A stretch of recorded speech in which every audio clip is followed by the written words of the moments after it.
epithelial lining, which is the stratified squamous, non-keratinized variety of epithelial lining. Now this epithelium here or the mucosa is thrown into folds, right? As you know, the gross structure of the palatine tonsil, the oral surface of the tonsils is covered by the mucosa, and this mucosa is thrown into folds. So here you can see the folds of the mucosa. What are these folds named as? What is the name of the folds?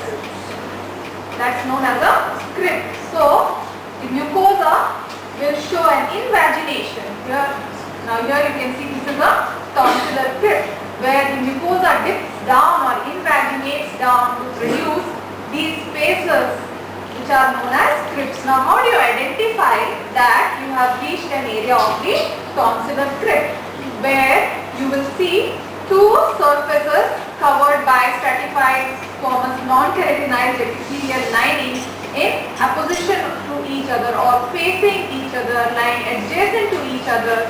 That is the area of the tonsillar crypt, and here you can see this is the infolding of the mucosa. Alright, so here this is the pointer is in the depth of the tonsillar crypt.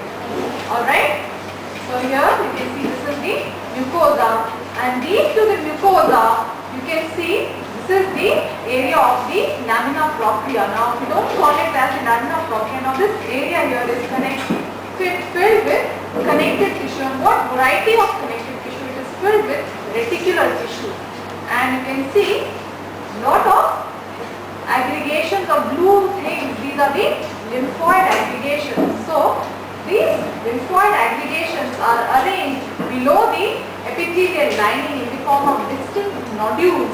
These are known as lymphoid nodules, right? These are made of nothing but the lymphoid tissue or lymphocytes. Here you can see this is the aggregation of lymphocytes, lymphoid nodules, which are distinctly arranged in the form of rounded follicles. Okay, lymphoid follicles, and these follicles are embedded within a connective tissue framework which is very specific to the lymphoid organs, and this tissue is known as reticular tissue, reticular connective tissue. So here you can see these lymphoid aggregations or lymphoid follicles are embedded in the reticular connective tissue. Along with that, you can embedded within the reticular tissue, you can also see diffuse lymphocytes. So small blue spots what you see in the reticular tissue are also lymphocytes which are diffusely embedded in the reticular tissue, and here you can see this is a lymphoid nodule or aggregation. And sometimes when you appreciate these nodules, you can see in certain nodules you can see the central area of the nodules is pale, whereas the periphery is dark. Let me see, you can see that. So the pale central area is known as the germinal center. The pale central area is known as the germinal center, which shows a lot of activity. So the germinal center is pale.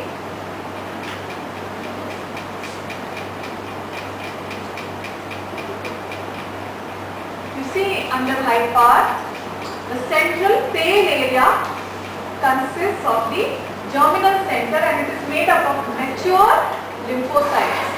So the central portion is made up of the immature lymphocytes, whereas the periphery consists of the darkly stained lymphocytes. We cannot appreciate in this slide so well, but just remember the central area of the lymphoid follicle, which appears pale, is made up of immature lymphocytes, whereas the periphery, as you go towards the periphery of the lymphoid follicle, these will be made up of the darkly stained lymphocytes which are more mature. So as they multiply, they go towards the periphery. So here you can see this is a high power view of the lymphoid nodule, and you can see the lymphocytes which are aggregated or arranged within the lymphoid follicle in the palatine tonsil.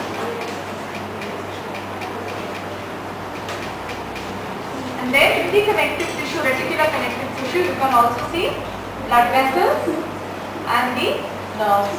So here you can see this is the surface epithelium.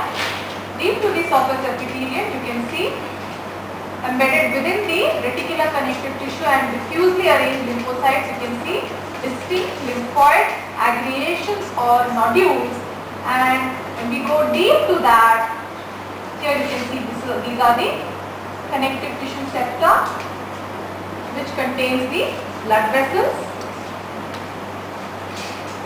So here you can see these are the blood vessels which invade the reticular connective tissue.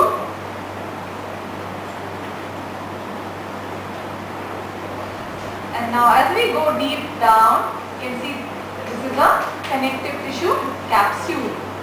Okay, so this is the connective tissue capsule which is made up of collagen and elastic fibers, and deep to the capsule you will see some amount of skeletal muscle fibers. Okay, these skeletal muscle fibers which constitute the muscles forming the tonsillar bed. Which muscle is there lining the tonsillar bed? Which muscle?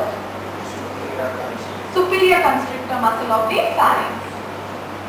So here you can see this is the capsule, lymphoid aggregations, the connective tissue septa containing blood vessels and nerve fibers.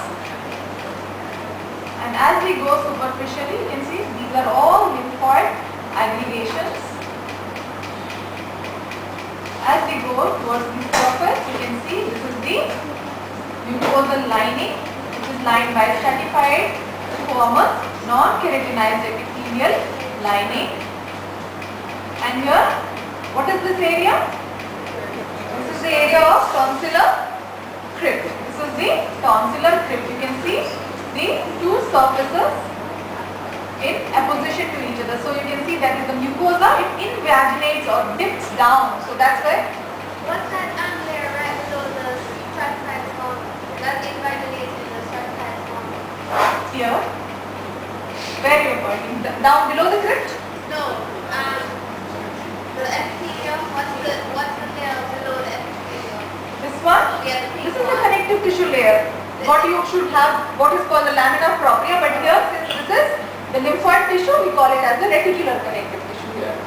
Okay, so you have the connective tissue, very little amount of connective tissue, and embedded in the connective tissue you can see the lymphoid aggregations, because there are so many lymphoid follicles, and in the connective tissue there are lots of lymphocytes, diffusely arranged lymphocytes. So lymphocytes are either present within the lymphoid follicles or present in the reticular connective tissue. Okay, and here you can see this is the loose connective tissue, little bit of the lamina portion of the lamina propria, what you can appreciate. Okay, because the follicles are so many in number, so that's why you cannot appreciate the connective tissue.